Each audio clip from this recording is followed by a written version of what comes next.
სამსახურის უფროსი მყავს ხაზზე და მოგესალმებით გილოცავთ ახალ წელს დამდეგ შობას და თქვენ პირდაპირ ეთერში ხართ. თქვენს გილოცავთ. ბატონო ალბერტ, ისე როგორც გავრცელდა ინფორმაცია, რომ მოხდა კიდევ უფრო გამკაცრება, ასე ვთქვათ, გარემოს დაბინძურებაზე, ახალი ჯარიმები, ანუ ჯარიმის ზედაზღვარი 5,000 ლარი გახდა, ქვედაზღვარი 50 ლარიდან იწყება, როგორც ჩვენ ვიცით და ახალი კანონი შემოვიდა. გვიამბეთ ახალ კანონზე რა არის მიზანი, რა იგეგმება და ასე შემდეგ. დიახ, თქვენ მოგესალმებით და საზოგადოება მიცის, რომ რეალურად საქართველოში ნაჩინების არსებული კანონმდებლობა არ არის სრულყოფილი, ვერ პასუხობს საერთაშორისო მოთხოვნებს, არის გარკვეული წინააღმდეგობები საკანონმდებლო აქედან გამომდინარე აუცილებელი იყო ქვეყანას შემუშავებული ყოფილიყო ნაჩინების მართვის თანამედროვე კანონმდებლობა და ამას გვავალებს ამ კანონმდებლობის შემუშავებას გვავალებს ევროპასთან ასოცირების ხელშეკრულება. აქედან გამომდინარე დღის წესრიგში და ასეთი კანონმდებლობის შემუშავება კანონპროექტი კოდექსის სახით შემუშავებულია, ის ამოსმენით გასულია პარლამენტში და 2015 წლის 15 იანვრიდან ის ფაქტურად ძალაში არის, ძალაში შევა. რამდენად სრულყოფილია კანონი და რამდენად მივაღწევთ შედეგს? აღნიშნული კანონი ძირითადად ეფუძნება ნაჩინების მართვის ევროდირექტივებს, ნაჩინების მართვის ცნობილ იერარქიას, რაც გულისხმობს ნაჩინების პრევენციას, ნაჩინების ხელახალ გამოყენებას, ნაჩინების რეციკლირებას, ნაჩინებიდან ენერგიის აღდგენას და ნაჩინების უსაფრთხო განთავსებას. აღნიშნული კანონპროექტი თავის თავში მოიცავს ნაჩინების მართვის დაგეგმარებას როგორც ეროვნულ დონეზე, ისე ადგილობრივ დონეზე, ფედერალობაში მაქვს ეროვნული სამოქმედო გეგმის შემუშავება, ასევე მუნიციპალიტეტების მიერ ნაჩინების მართვის გეგმების შემუშავება და ასევე საწარმოო დონეზე დაგეგმარებას თავის თავში მოიცავს ეს მსხვილი კომპანიების მიერ ნაჩინების მართვის გეგმების შემუშავებას.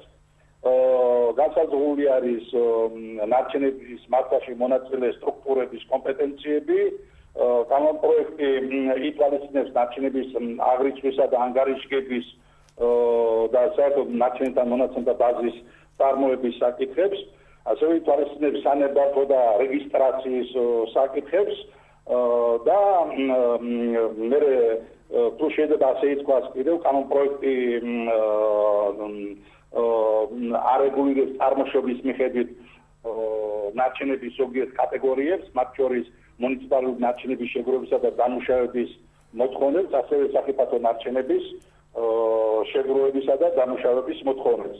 ერთ-ერთი დიდი თავი კანონპროექტში არის ადმინისტრაციული სამართალდარღვევები და ადმინისტრაციული საქმის წარმოება, რაზედაც თქვენ ახლა საუბარი გქონდათ.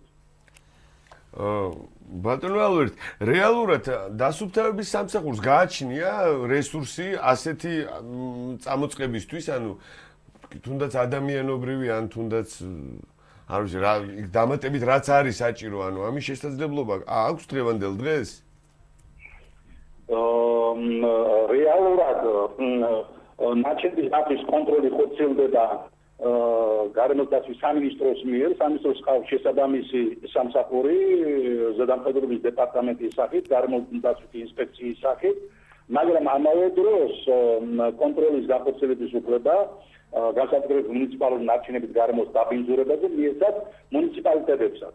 ქალაქ თბილისის მუნიციპალიტეტს მაგალითად ამისი სრული შესაძლებლობა გააჩნია და ყავს შესაბამისი ინსპექციას და ამ ფუნქციას დღეს ისინი ისედაც ახორციელებენ. ხოლო სხვა მუნიციპალიტეტებში, რიგ მუნიციპალიტეტებში, რა თქმა უნდა, შესაქმნელი არის აი ესეთი სამსახურები და მათ მიერ უნდა იქნეს განხორციელებული შესაბამისი კონტროლი ნაჩინების მართვაზე და მათ შორის ნაჩინების გარემოს დაბინძურებას. აი მათი ჩართული არის აგრეთვე შინაგან საქმეთა სამინისტრო, საპატრულო პოლიციაც და გარკვეულ მოხლებზე მათაც გააჩნიათ ამ კონტროლის განხორციელების უფლებამოსილება. აი ეს მაინტერესებდა. ფიზიკურ პირებს რაც შეეხება, ბატონო ალვერტ, ფიზიკურ პირებზეც რო ვისაუბროთ, ამ შემთხვევაში კანონი რას გვავალდებულებს? ანუ ერთი შემთხვევა მაინც არსებობს ამ ეტაპზე დღევანდელ დღემდე. ერთი შემთხვევა მაინც არსებობდა, სადაც დავუშვათ იგივე ამ ფიზიკური პირების დაჯერიმება მომხდარიყო დაბინძურების გამო, ანუ იგივე ქალაქის დაბინძურების გამო, თუნდაც ან სიგარეტის ნამწვის დაგდების გამო, ან რაღაც აი მაგ მიმართულებით თუ არის გამკაცრება, თუ იქნება გამკაცრება მოსალოდნელი. არა, კანონმდებლობაში საჯარიმო სანქციები მე რამდენადაც ბოლო მომენტში ჩავერთე და მოვისმინე თქვენი საუბარი აღინიშნა რომ საგრძნობლად არის გამკაცრებული სანქციები ნარჩენებით გარემოს დაბინძურებაზე და საკმაოდ დიდი თავი არის ადმინისტრაციულ სამართალდარღვევები, იქ არის იგი ჩამონათვალი, იქ არის დიფერენცირება, მდგომების და ასე შემდეგ. და რაც შეეხება კონტროლის განხორციელებას, მე გითხრათ, რომ ძირითადად აი ეს სტრუქტურები არის უფლებამოსილი კონტროლის განხორციელებას. რა თქმა უნდა, შესაძლებლობები შეიძლება თერგ მუნიციპალიტეტებში ჯერჯერობით ამისი არ არის, მაგრამ აუცილებელია მუნიციპალიტეტებმა უკვე დაიწყონ ამაზე ზრუნვა, შეიქმნას შესაბამისი სტრუქტურები მუნიციპალიტეტებში, რომლებიც უფლებამოსილი ანუ ეს ყველაფერი ჯერ არ ფუნქციონირებს, თუმცა იგეგმება როგორც მექანიზმები.